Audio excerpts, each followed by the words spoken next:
Thank you for joining the broadcast where we highlight the news-making headlines in the land of the brave and beyond, ranging from current affairs to community stories, sports and economic news.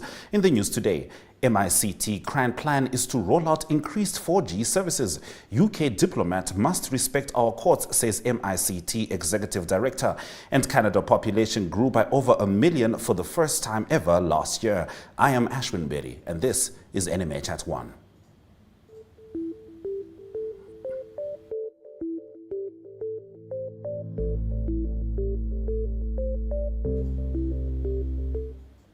In today's midday news update, Information Minister Pea Mushelenga this morning unveiled the integrated strategic business plan of the Communications Regulatory Authority of Namibia, together with its board chairperson Miha Khaumab II and its CEO Emilia Ngikembwa. The plan becomes operational on the 1st of April and runs until 2026. Among the end goals of the plan is to roll out increased 4G services and the retention of expenditure.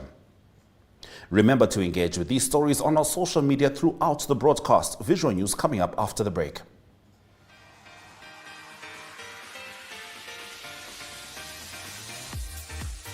Flex is your health and fitness show that focuses on the health of the mind, body and spirit. If you would like to feature your brand or campaign on this platform, contact zone@synergy.com.na.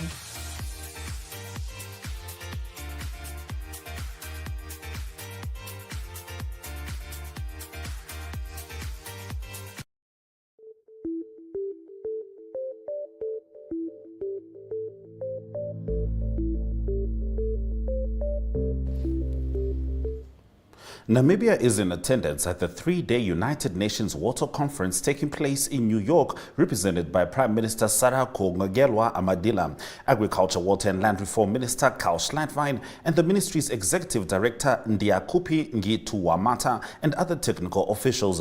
The Prime Minister today addresses the conference during the opening this morning. Let's have a look. Namibia is one of the driest countries in sub-Saharan Africa, with a semi-arid climate. As a result, we are compounded by water scarcity and high evaporation rates. The lack of perennial rivers in the interior of the country has been a limiting factor for development. For this reason, effective water resources management in Namibia is fundamental to meeting the SDG 6. As a broad policy objective, Namibia strives to ensure equity in access to water and safely manage sanitation, especially for rural agrarian communities. In our quest to achieve SDG 6 and our national development objectives, Namibia has prioritized and enshrined the water and sanitation sectors into key strategic areas of policy planning. To this end, we have recorded progress in providing safe water to the majority of our citizens. Our statistics indicate that about 97% of citizens in urban areas have access to potable water. In rural populations, the figure stands at 87% access to potable water. Your Excellencies, access to water for all requires bigger investment and coordination amongst sectors and different development partners. There is a strong need for the global water community to engage and share technological expertise to accelerate efforts towards meeting water-related SDGs beyond the UN 2023 Water Conference. For this reason, and in order to ensure that water stays permanently high on the political agenda, we reiterate the call for the appointment of a UN Special Envoy on Water.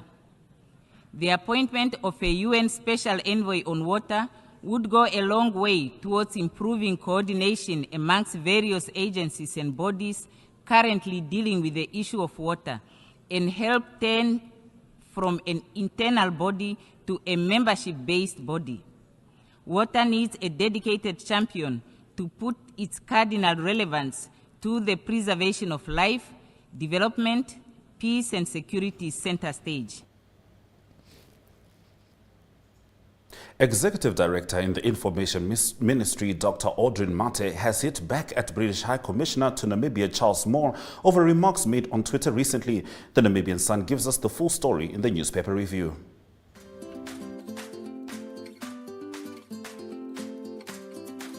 Active Kids is an initiative under the MyZone brand that aims to provide exciting and easy activities and fun stories. If you would like to feature your brand or campaign on this platform, contact zone@synergy.com.na.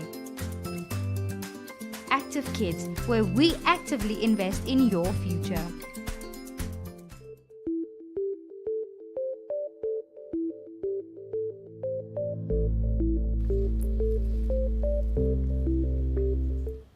On the Namibian Sun's front page, Executive Director in the Information Ministry, Dr. Audrin Mate, has hit back at British High Commissioner to Namibia, Charles Moore, who implied that there's no risk in Namibia granting citizenship to a boy whose fathers are in the same-sex marriage. Namibian Philip Lowe and his Mexican husband Guillermo Delgado have been involved in a legal battle to obtain Namibian citizenship for their son Yona, but were dealt a tough blow this week when the Supreme Court ruled that the child was not entitled to citizenship.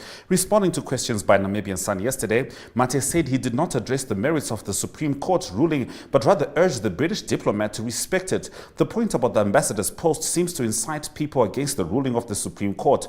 All of us must respect the courts, not just when they rule in our favor, but also when the courts rule against us, he said. The double standard here is that the United Kingdom does not sanction polygamous marriages. That was my reference to polygamy. But yet, it was perfectly normal for a foreign government to criticize our institutions when they do not meet their moral standards, Mate said.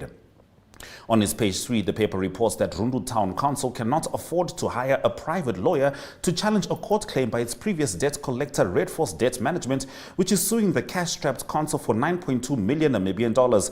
The council has since turned to government for legal assistance and intends to make use of government's attorney's office to defend the case.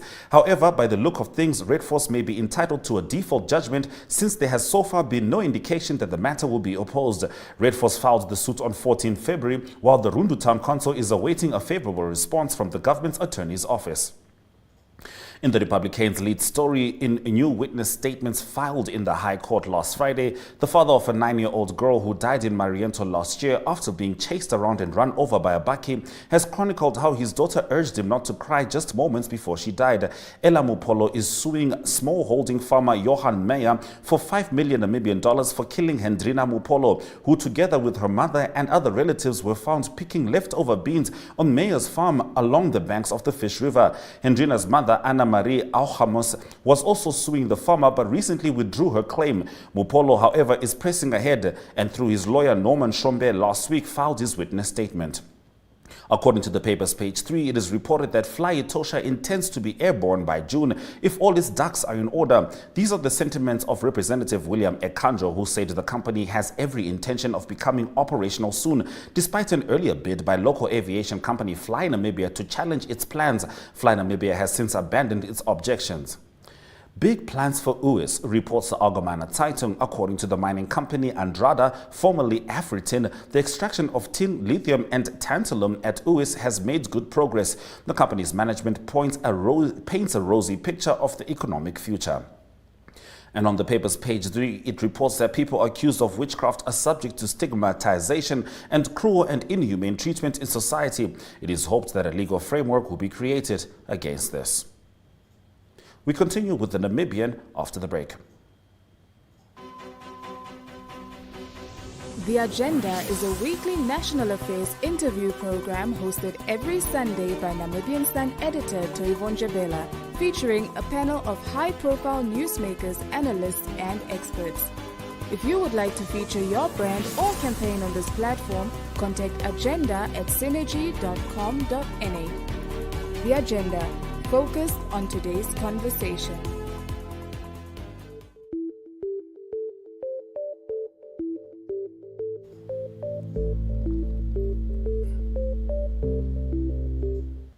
The Namibian newspaper reports that the National Petroleum Corporation of Namibia board is investigating its managing director Emmanuel Molunga over his involvement in a payment of 100 million Namibian dollars for 2 Angolan oil blocks. NAMCO will co-own the oil blocks with Angola's state-owned oil entity Sonangol and 2 other partners in the joint venture known as Sungura Energies. The probe is said to be linked to an ongoing fierce power struggle between SAMCO board chairperson Jennifer Comley and the parastatal's managing director Emmanuel Molunga. Former National Council member Steve Biko Boyce is claiming the rape charges on which he has been in jail for the past 2 years are the result of a conspiracy against him. Boyce alleged in the Windhoek Regional Court on Monday that the complainant in the case in which he is charged, together with various structures like the police and prosecution, is conspiring against him. Boyce also told the magistrate that the complainant had mental health problems and had been diagnosed with bipolar disorder. According to New Era, economic despair and rampant unemployment could soon be a thing of the past for the residents of Witflay in the Omaheke region, as the planned reopening of the renowned Witflay abattoir is set to provide over 250 permanent and seasonal jobs to the settlement's inhabitants. This was shared by Okorukambe constituency councillor Roko Nguavawa, who said the process of reopening the once bustling abattoir is at an advanced stage. The only thing left is to sort out minor procedural and administrative details with the Agricultural Bank of Namibia, who owns the facility, as well as the successful bidders.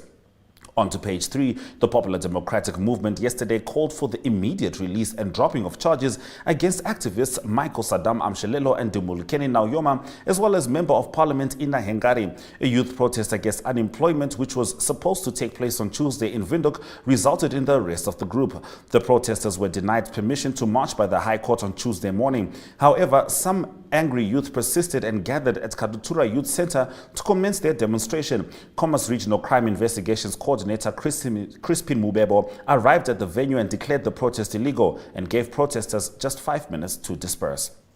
According to Market Watch, Namibia currently has a stand at the ITB Berlin Tourism Trade Fair, considered the world's largest tourism trade fair, with 19 exhibitors from Namibia who have joined the Namibian Tourism Board in showcasing what Namibia has to offer to tourists. Exhibitors range from the Gondwana Collection, Fly Namibia, the O&R Group, Nankuse Collection, Wilderness to Sense of Africa, Simone Storm said.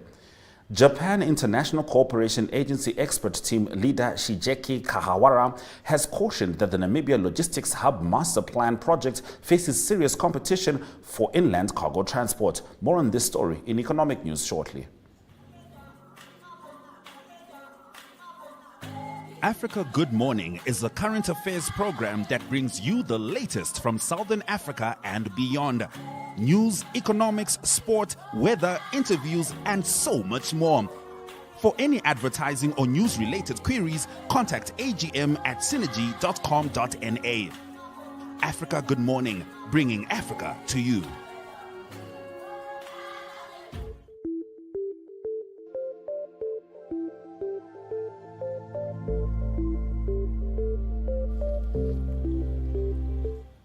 Japan International Cooperation Agency expert team leader Shigeki Kahawara has cautioned that the Namibia Logistics Hub Master Plan project faces serious competition for inland cargo transport with Dar es Salaam, Tanzania. During a working visit to Namibia, Kawahara said Namibia must urgently address bottlenecks, border posts and road conditions, among other challenges, to address the competition. Dar es Salaam has already taken over 70% of inland transport cargo, and Namibia's reputation is dropping because of the bottlenecks that persist, he said. However, there is an increase in trucks making their way to Namibia, Kawahara said. The average peak of trucks coming in and out of Walvis Bay is around 200 trucks per day at this point, but we anticipate that once we are successful in promoting Namibia as a gateway, that number will be more than 2,000 per day. This is a very conservative estimate. The Walvis Bay Corridor Group Logistics Hub Department, in collaboration with the JICA expert team, hosted the first Logistics Hub Forum for the year in Walvis Bay last week. During a working visit, Kawahara told the media that the most urgent bottlenecks to be addressed are the roads around the port in Walvis Bay. He said border controls have to be improved, especially at the Katima Mulilo border post, which has shown no improvement since 2011 when he last visited it. Let's head into the economic indicators.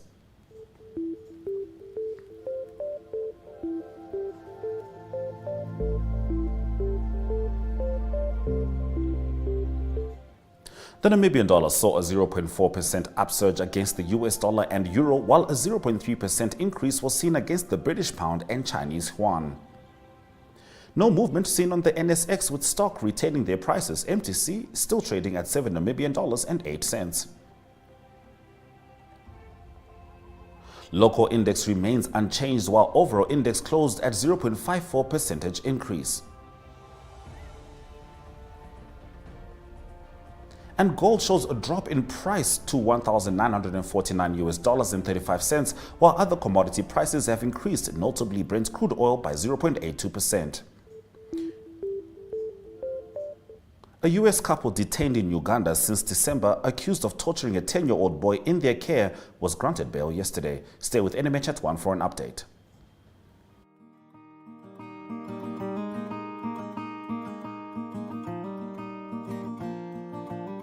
AgriMonitor is jou weeklikse landboukundige program wat jou die jongste nuus in die landbouverwante bedryf en onderwerpe wat daaraan gekoppel is bring. Vir enige advertensie of nuusverwante navraag, kontak agrimonitor@synergy.com.na.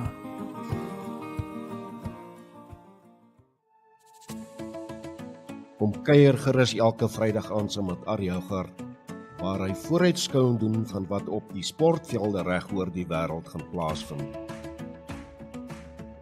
Daar word op die naweek se top internasionale sportgeleenthede gefokus en plaaslike sport in Namibia asook Suid-Afrika word in oënskou geneem.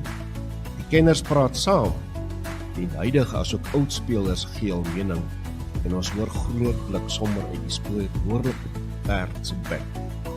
Niemand weet met sekerheid wat die naweek op die sportveld gaan gebeur nie, maar iemand weet wel watter faktore die uitslae kan beïnvloed. Ons praat met daardie iemand wat weet, en soms word geheime ook uitgelaat. Vrydaande is ons in die tonnel gereed om uit te draf. Dit is jou Vrydag afspraak wat jou ingelig gaan hou alvordat die spelers uit die tonnel opdraf. Sport is ons passie. Sien jou in die tonnel.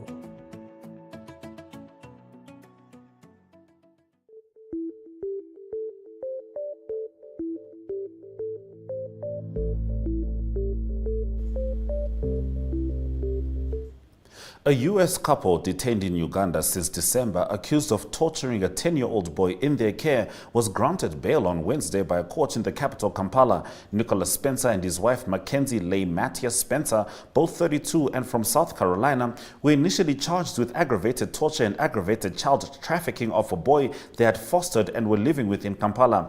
Since their arrest, they have also been charged with overstaying a visa and working without a permit, their lawyer David Mpanga told Reuters.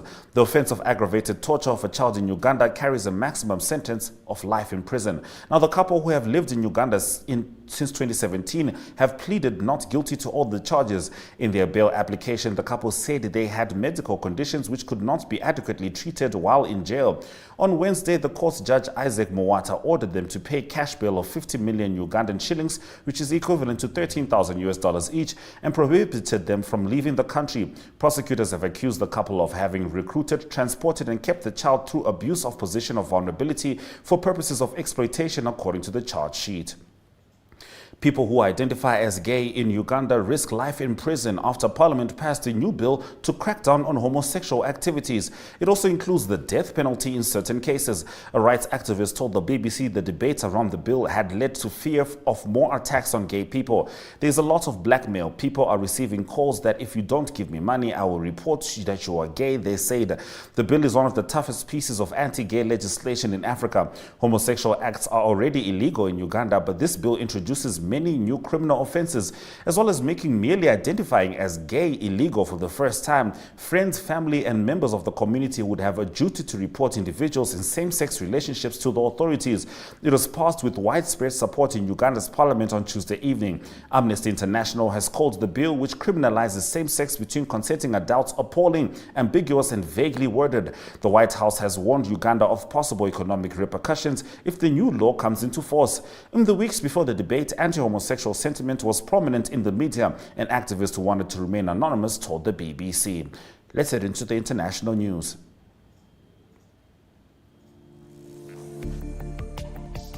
Business 7, you get news on current economic, financial, and business matters in Namibia.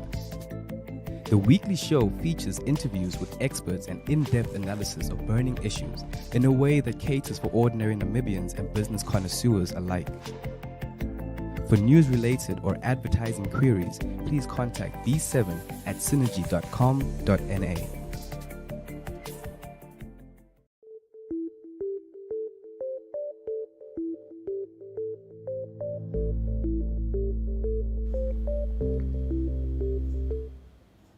Canada's population grew by over 1 million people for the first time ever last year, the government has said. The country's population increased from 38,516,138 to 39,566,248 people, Statistics Canada said. It also marked Canada's highest annual population growth rate, 2.7% since 1957.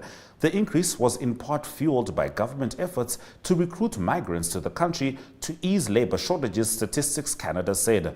But the surge in the number of permanent and temporary immigrants could also represent additional challenges for some regions of the country related to housing, infrastructure and transportation, and service delivery to the population, the agency said. Migration accounted for nearly 96% of the population growth, according to Statistics Canada.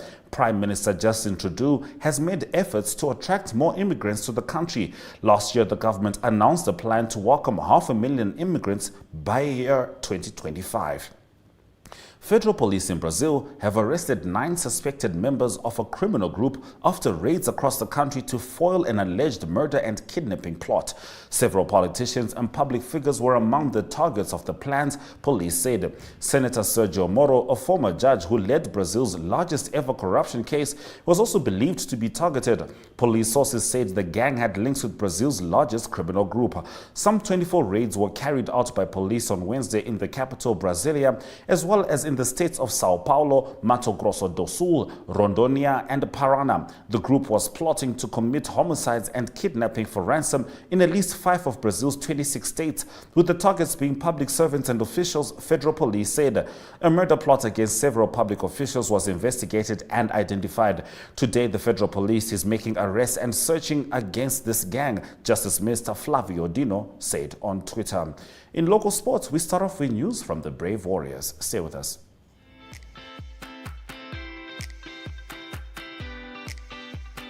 We are back again with another episode of your favorite show. Scholars, varsity and the youth generation through zone, varsity and school news.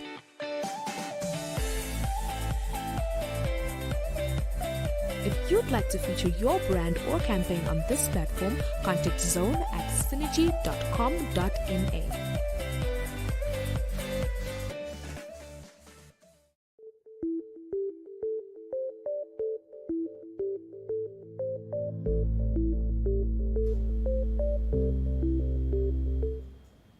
Brave Warriors head coach Colin Benjamin said he is excited and looking forward to what his charges can deliver on Friday as they prepare to face Cameroon in the AFCON qualifier match. The Warriors are in Group C of the Africa Cup of Nations and have a scheduled date with the indomitable Lions of Cameroon in Yaoundé. The match is going to test the mettle of the Namibians, with Benjamin stating that the morale and attitudes are good in the squad. The vacuum in regional leadership will soon be a thing of the past as Netball Namibia has embarked on a mission to resuscitate its structures. Rebecca Hoahoses, Netball Namibia's president, said that the process to ensure good governance and accountability at the regional level is underway. Namibia is among 6 countries that will be competing in the ICC Men's Cricket World Cup qualifier playoff in Windhoek starting from 26 March to 5 April. We'll be heading into international news, starting off with the Red Devils, Manchester United.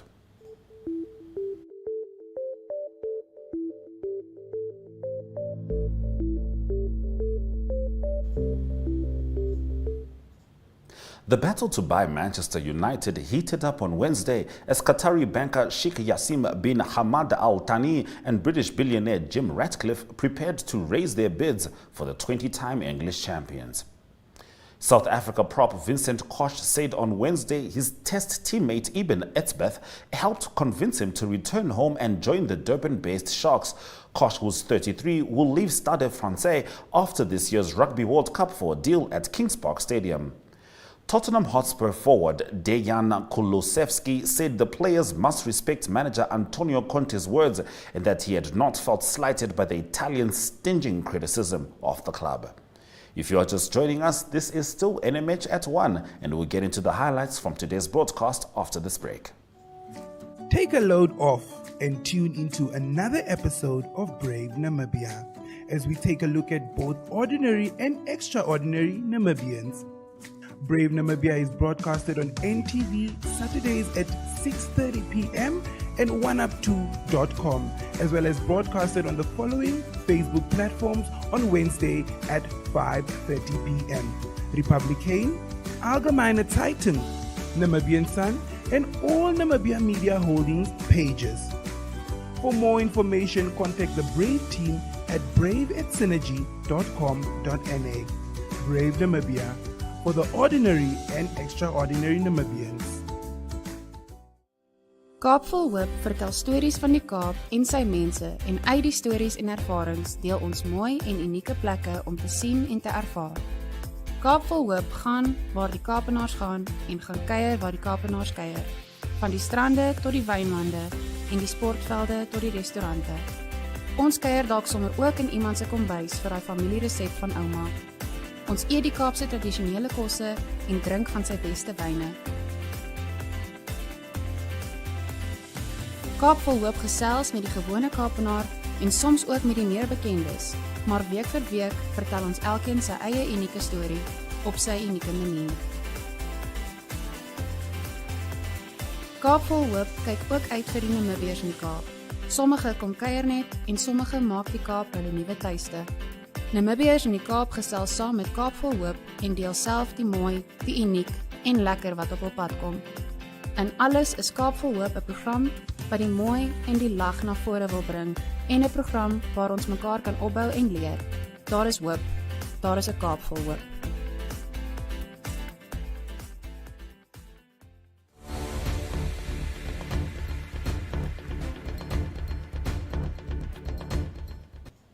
Thank you for staying with NMH at 1. Let's get into the highlights from this afternoon's broadcast. A U.S. couple detained in Uganda since December, accused of torturing a 10-year-old boy in their care, was granted bail on Wednesday by a court in the capital, Kampala.